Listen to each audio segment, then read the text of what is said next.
അല്ലാതെ ഈ പറയുന്ന പോലെ മുട്ടയുടെ വെള്ളയും മറ്റേ കാർബ്സ് കുറച്ചും മറ്റേ ഈ പറഞ്ഞ പോലെ മറ്റേ ഷുഗർ കട്ട് കീറ്റോ ഡയറ്റ് ഇതൊന്നും മമ്മൂക്ക ചെയ്യുന്നൊന്നുമില്ല. മമ്മൂക്ക മലയാളി സ്റ്റൈല് ഭക്ഷണം ഇഷ്ടമുള്ള എല്ലാം കഴിക്കും, പക്ഷെ അത് എല്ലാത്തിനും ഭയങ്കര കൺട്രോൾഡായിട്ട്. ഇപ്പോഴും ചോറ് കഴിക്കും, ഇപ്പോഴും പഞ്ചസാര ഇട്ട് കട്ടൻ ചായ കുടിക്കും. പഞ്ചസാര ഇടത്തില്ല, കട്ടൻ ചായ പുള്ളി എപ്പോഴും കുടിക്കും. ബസുകളുടെ ലൊക്കേഷനിൽ വെച്ചാണെങ്കിലും രാത്രി 10-12 മണിക്ക് 1 മണിക്ക് ഷൂട്ടിംഗ് ആണെങ്കിലും പുള്ളിക്ക് ജോർജ് ചേട്ടൻ കൊണ്ടുവന്ന് കട്ടൻ ചായ കൊടുക്കും. എന്നിട്ട് പുള്ളി ആ കട്ടൻ ചായ കുടിച്ചിങ്ങനെ ഇരിക്കും. പിന്നെ ഭക്ഷണം ഞാൻ പുള്ളി എൻ്റെ ഫ്രണ്ടിൽ നിന്ന് കഴിക്കണമെന്ന് കണ്ടിട്ടില്ല, പുള്ളി കാരവനിൽ പോയി കഴിക്കത്തുള്ളൂ. പക്ഷെ എനിക്കറിയാം മമ്മൂക്കയുടെ ഒരു ഈറ്റിംഗ് ഹാബിറ്റ്സ് പുള്ളി പറഞ്ഞിട്ടുമുണ്ട് പലവണ. എന്ന് വെച്ചാൽ ഇൻ്റർവ്യൂവിലാണെങ്കിൽ പോലും പുള്ളി പേഴ്സണലി അവിടേക്ക് ഇരിക്കുമ്പോൾ നമുക്കറിയാമല്ലോ, എടാ ഇഷ്ടമുള്ളത് നീ കഴിച്ചോ, പക്ഷെ നീ കഴിക്കുമ്പോൾ അത് ഇഷ്ടം തീർക്കണ പോലെ കഴിക്കരുത്, നീ അത് ഇഷ്ടപ്പെട്ട് വന്ന് അങ്ങോട്ട് നിർത്തിക്കൊള്ളണം. മറ്റേ ഇന്ദ്രയത്ത് പറയണ പോലെ കൊതിപ്പിച്ചിട്ട് അങ്ങ് വിട്ടുകളഞ്ഞാലാന്ന് ബിരിയാണിനാണ് കടന്നു കളഞ്ഞാലാന്ന് പറഞ്ഞ പോലെ ബിരിയാണിനെ അങ്ങനെ കൊതിപ്പിച്ചിട്ട് നമ്മളങ്ങ് നിർത്തി. അത് അങ്ങനെ ആ ഒരു അത് എനിക്കൊണ്ട് ജഗദീഷ് ചേട്ടനൊക്കെ ഉണ്ടെന്ന് തോന്നുന്നു, അമിതമായിട്ട് ഒന്നും കഴിക്കില്ല.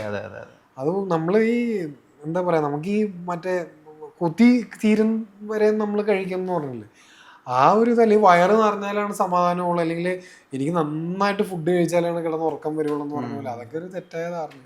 ആരോഗ്യം നോക്കണ ആൾക്കാർക്ക്, ഇപ്പം എനിക്ക് ഇപ്പം ചില ആൾക്കാരുണ്ട്, എനിക്കിപ്പോൾ വയറുണ്ടെങ്കിലോ അല്ലെങ്കിൽ എനിക്ക് തടിയുണ്ടെങ്കിലും എനിക്ക് കുഴപ്പമില്ല, ഐ ആം ഹാപ്പി. അപ്പം അങ്ങനെയുള്ളവർ അവരുടെ ചോയ്സാണ്. എന്നെ സംബന്ധിച്ചിടത്തോളം സിനിമ വേറൊരു ഇത് ഒരു പരിധി വരെ നമ്മളത് നോക്കുന്നുണ്ട്. എന്നാലും എനിക്ക് ഇപ്പം ഈ പറഞ്ഞ പോലെ അതിര് വിട്ട് കഴിച്ചാലൊക്കെ എനിക്കൊന്ന് വയറൊക്കെ ഒന്ന് ടൈറ്റ്, ഈ പാൻറ്റൊക്കെ ഒന്ന് ടൈറ്റ് ആയി കഴിഞ്ഞാൽ എനിക്കൊരു അസ്വസ്ഥതയാണ്. ഇപ്പം ഇങ്ങനെ കുനിഞ്ഞിരുന്ന് ഷൂസൊക്കെ ഇടുമല്ലോ, അപ്പം നമ്മുടെ ഈ വയറ് ഭയങ്കര ഈ ഒരു ഇത് ഇങ്ങനെ ഇരിക്കുമ്പോഴൊക്കെ ഗ്യാസ് കയറുന്നു, അതൊക്കെ എനിക്കൊരു അൺകംഫർട്ടബിൾ. ചിലപ്പോൾ ഡയറ്റ് നോക്കിയതിൻ്റെ ഒരു ബോഡി റിയാക്ട് ചെയ്യണമായിരിക്കാം. അപ്പം അങ്ങനെ കുറച്ച് എനിക്ക് കുറേ ഒരു ബുഫേലൊക്കെ പോയി കുറേ കഴിച്ചു കഴിഞ്ഞാൽ എനിക്ക് ഭയങ്കര വിഷമവും ഒരു കുറ്റബോധം. എന്തോരം കഴിച്ചു, ഇപ്പം ഉണ്ടായാലും നീ വണ്ണം വെക്കും, ഇനിയും കുറച്ച് ആൾ ഡയറ്റ് പിടിക്കണം, വർക്കൗട്ട് ചെയ്യണം.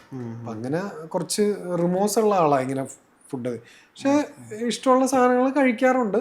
പിന്നെ ഈ പറഞ്ഞ പോലെ എനിക്ക് ഒത്തിരി ഇഷ്ടമുള്ള സാധനങ്ങളാണ് ഈ പറഞ്ഞ പോലെ ചോക്ലേറ്റ്സ് ഭയങ്കര ഇഷ്ടം എനിക്ക്, അതുപോലെ ഐസ്ക്രീം, പിന്നെ ഈ പറഞ്ഞ പോലെ ബിരിയാണി, അങ്ങനെ നല്ല ബിരിയാണി, മറ്റേ നമ്മുടെ ചെറിയ റൈസ് അല്ല ബസ്മതി റൈസിന്റെ ബിരിയാണി, അതൊക്കെ നല്ല ഹൈദരാബാദി ബിരിയാണി.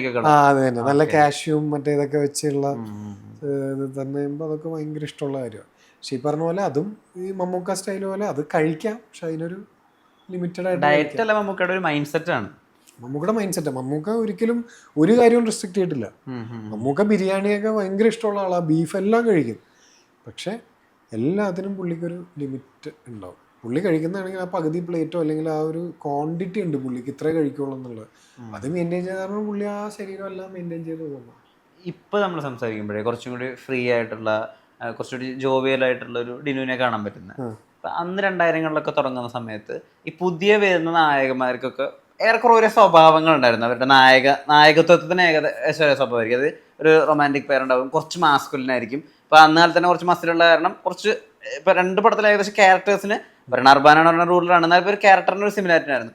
ഇന്നായിരുന്നെങ്കിൽ കുറേ കൂടി എക്സ്പ്ലോർ ചെയ്യാൻ പറ്റിയിരുന്നു പിന്നെ തോന്നിയിട്ടുണ്ടോ? അതായത് കുറച്ചും കൂടി കഴിഞ്ഞിട്ട് ഒരു ന്യൂ ജനറേഷനൊക്കെ തുടങ്ങിയ സമയത്താണ് ഞാൻ തുടങ്ങുന്നതെങ്കിൽ കുറച്ചും കൂടി എക്സ്പ്ലോർ ചെയ്യാൻ പറ്റിയിരുന്നു, അങ്ങനെ തോന്നിയ സമയമുണ്ട്? തോന്നിയിട്ടുണ്ട്. കാര്യം ഞാൻ സിനിമയിൽ വന്ന കാലഘട്ടം എന്ന് പറഞ്ഞാൽ ഭയങ്കര മോശം സമയമായിരുന്നു പുതിയ ആൾക്കാർക്ക്.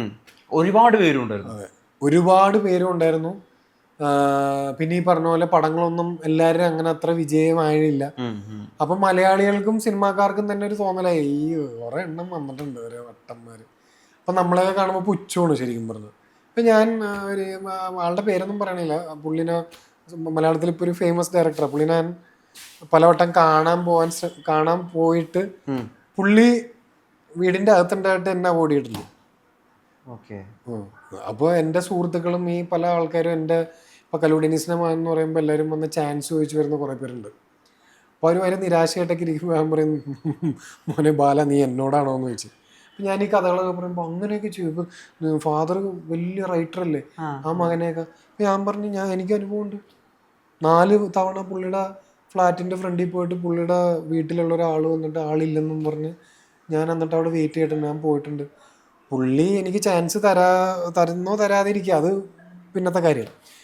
പക്ഷെ ഒരു മാനുഷിക പരിഗണന ഉണ്ടല്ലോ, ഒരാളെ വിളിച്ചിട്ട് ആ ശരി ഓക്കെ എനിക്ക് അത് വേണേ എൻ്റെ മുഖത്ത് നോക്കി പറഞ്ഞാൽ എനിക്കത് ഹേർട്ടായില്ല. എടാ എൻ്റെ മനസ്സിലുള്ള ഒരു സംഭവം നിനക്കില്ല, പിന്നെ നീ അതനുസരിച്ചൊരു പെർഫോം ചെയ്ത് കഴിഞ്ഞാൽ ചിലപ്പോൾ എനിക്ക് കൺവിൻസിങ് ആണെങ്കിൽ അടുത്ത പടത്തിൽ വിളിക്കുക, അല്ലെങ്കിൽ ഇത് പറഞ്ഞു. അപ്പം ആ ഒരു ടൈം വരട്ടെ എന്ന് ഓർത്ത് തന്നെ പറഞ്ഞാൽ ഹാപ്പിയാണ്. പക്ഷെ നമ്മൾ ഈ അവിടെ വന്ന് നിന്ന് കഴിഞ്ഞ് നമ്മൾ, എനിക്കറിയാം കാര്യം ഇയാളുടെ വണ്ടി താഴ്ത്തി കിടക്കുന്നുണ്ട് ഫ്ലാറ്റിൽ.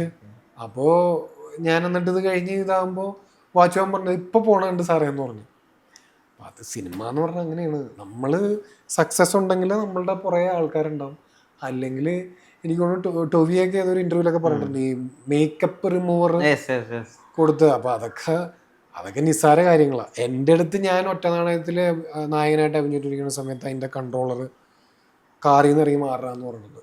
ഞാൻ കാറിൽ ഇങ്ങനെ ഇരിക്കുക, വെയിലുള്ള ഇറങ്ങി മാറാന്ന് പറഞ്ഞിട്ടുണ്ട് കൺട്രോളർ. സിനിമ അങ്ങനെയാണ്. നമുക്ക് വാല്യൂം നമുക്കൊരു മാർക്കറ്റും ഇല്ലാത്തത്തോളം കാലം ഈ പറഞ്ഞ ഇൻസൾട്ടുകൾ, ഇപ്പം നമ്മളെ ക്ഷണിക്കാത്ത പല സ്ഥലങ്ങളിൽ പല മുഹൂർത്തങ്ങളും വന്നിട്ടുണ്ട് എന്നെ ക്ഷണിക്കാത്ത. അവിടുത്തെ എന്നെ എന്താ വിളിക്കാൻ ഞാനത് ഞാൻ തന്നെ അത് കൺവിൻസ് ആവാം. സിനിമ അങ്ങനെയാണ്. ഞാൻ പിന്നെ ഈ പറഞ്ഞ പോലെ നമ്മളിതെല്ലാം കണ്ടു വളർന്ന കാരണം നമുക്കറിയാം. അപ്പോൾ ആരുടെ അടുത്ത് ഒഫൻസ് ഒന്നുമില്ല. നമ്മൾ രക്ഷപ്പെടുന്ന സമയത്ത് ചിലപ്പോൾ ഈ പറഞ്ഞ പോലെ ഇതൊക്കെ മാറും, ഇല്ലെങ്കിൽ ഇതെങ്ങനെ സംഭവിക്കും. അതാണ് ജീവിതം. അപ്പോൾ ഞാനിത് പറയാൻ കാരണം എന്ന് വെച്ചാൽ, നമ്മൾ ഈ എൻ്റെ ഇൻ്റർവ്യൂ കാണുന്ന കുറച്ച് പേരെങ്കിലും വിചാരിക്കും ഇവർ കുറേ ചാൻസ് ഒക്കെ തേടി നടന്നാണ്, പക്ഷെ ഒന്നും അങ്ങനെ ആയില്ല, ആരും നമ്മളെ ഗവനിക്കുന്നില്ല, ആരും പരിഗണിക്കുന്നില്ല, ഒരു ചെറിയ വേഷം പോലും കിട്ടുന്നില്ല എന്നുള്ളതാണ്. അപ്പോൾ അതിപ്പോൾ ആരാണെങ്കിലും, ഇപ്പോൾ ഫാദറിൻ്റെ ഒരു ലെഗസി ആണെങ്കിൽ പോലും സിനിമയിൽ സസ്റ്റെയിൻ ചെയ്യണമെങ്കിൽ നമ്മളുടെ സമയവും നന്നാകണം, നമ്മൾ ആ ഒരു പെർഫോമൻസും എല്ലാം കഴിവെല്ലാം ഉണ്ടെങ്കിൽ മാത്രമേ നമുക്കൊരു ഇത് കിട്ടത്തുള്ളൂ. അതിൻ്റെ ഏറ്റവും വലിയ ഉദാഹരണമുള്ള ഫാഫ പാച്ചിക്ക എന്ന് വെച്ചാൽ ശങ്കർ, മോഹൻലാൽ, ഈ പറഞ്ഞ എല്ലാ ആൾക്കാരെയും, കുഞ്ചാക്കോ പക്ഷെ പുള്ളിക്ക് ഇൻട്രൊഡ്യൂസ് ചെയ്തപ്പോൾ ഫാഫ ഇതായിപ്പോയി. പക്ഷെ പിന്നെ പുള്ളിക്ക് അതിനായിട്ടുള്ളൊരു ഇതായിട്ട് പുള്ളി തിരിച്ചു വന്നു. അപ്പം അതാണ് സിനിമ. അതാണ് രണ്ട് കാര്യങ്ങളാണ് ചോദിക്കാറുള്ളത്. ഇപ്പം നമ്മൾ പുറത്തുനിന്നുള്ള ആളുകൾക്ക് തോന്നുക ഡിനും ഡീനും രണ്ടുപേരും നെപ്പോട്ടിസത്തിൻ്റെ ഒരുപാട് പ്രിവിലേജ് ഒക്കെ ഉണ്ടാക്കിയിട്ടായിരിക്കും ഈ പ്രൊജക്റ്റ് സെറ്റ് ചെയ്തിട്ടുണ്ടാവുക. അപ്പോൾ തന്നെ നമുക്ക് രണ്ടാമതൊരു ചോദിക്കും, പിന്നെ ഇപ്പം എന്താ ഈ 8 വർഷം എടുത്തത് കലൂർ ഡെന്നിസിൻ്റെ മക്കൾ മമ്മൂട്ടിയെ വെച്ച് പടം ചെയ്യുന്നത്? എളുപ്പത്തിൽ നടക്കാവുന്ന ഒന്നല്ലേ? അതാ ഞാൻ നേരത്തെ പറഞ്ഞു, സിനിമ അങ്ങനെ എളുപ്പമല്ല. അത് ഞാൻ ഈ കണ്ടുകൊണ്ടിരിക്കുന്ന ആൾക്കാരെ എല്ലാവരുടെ അടുത്തും പറയാം. പിന്നെ ഞാൻ സിനിമയിൽ ഞാൻ പറയുന്നത്, എൻ്റെ ഡാഡി ഇതിൻ്റെ പിന്നിലൊന്നും ഇല്ലാത്തൊരാളാണ്. കാര്യം ഡാഡി ഇപ്പോൾ സുരേഷ് കണ്ണൻ എന്ന് പറഞ്ഞ സംവിധായകനാണ് എന്നെ സിനിമയിലേക്ക് കൊണ്ടുവരുന്നത്. ഒറ്റ നാണയം എന്ന് പറഞ്ഞ സിനിമയിൽ, ഒറ്റ നാണയം അല്ല, സ്ഫുടം എന്ന് പറഞ്ഞൊരു പടം വരുന്നു ആദ്യം പ്ലാൻ ചെയ്ത്. അതിൻ്റെ പൂജ മറ്റേ മമ്മൂക്കയുടെ മോളുടെ നിക്കാഹിൻ്റെ സമയത്ത് ലേമറഡിയിൽ വെച്ചായിരുന്നു. അതിൻ്റെ പൂജ ഞങ്ങളുടെ വൈറ്റ് ഫോർട്ടിലും. ഈ പൂജ കഴിഞ്ഞിട്ടാണ് ഞാനും ഡാഡിയും ഈ നിക്കാഹിന് പോകുന്നത് ലേമറഡിയിൽ മമ്മൂക്ക. അപ്പോൾ ഭയങ്കര സെറ്റപ്പ് കല്യാണം വരുന്നു അവിടെ. അപ്പോൾ അത് ഭയങ്കര പൂജയൊക്കെ. നവ്യ നായരായിരുന്നു നായിക. അതൊരു പാറമടയിൽ, കണ്ണൂർ മറ്റേ കോഴിക്കോട് ഭാഗത്ത് പാറമടയിൽ നടക്കുന്ന നല്ലൊരു സബ്ജക്റ്റ് ആയിരുന്നു ആ സമയത്ത്, ആ കാലഘട്ടത്തിൽ. പക്ഷെ അതെന്തോ ഇതുകൊണ്ട് നടന്നില്ല. അപ്പം അങ്ങനെ സുരേഷ് ഏട്ടൻ തന്നെ വേറൊരു പ്രൊഡ്യൂസർ വന്ന് അങ്ങനെയാണ് ഒറ്റ നാണയം എന്ന് പറഞ്ഞ സിനിമയിലേക്ക് വരുന്നത്.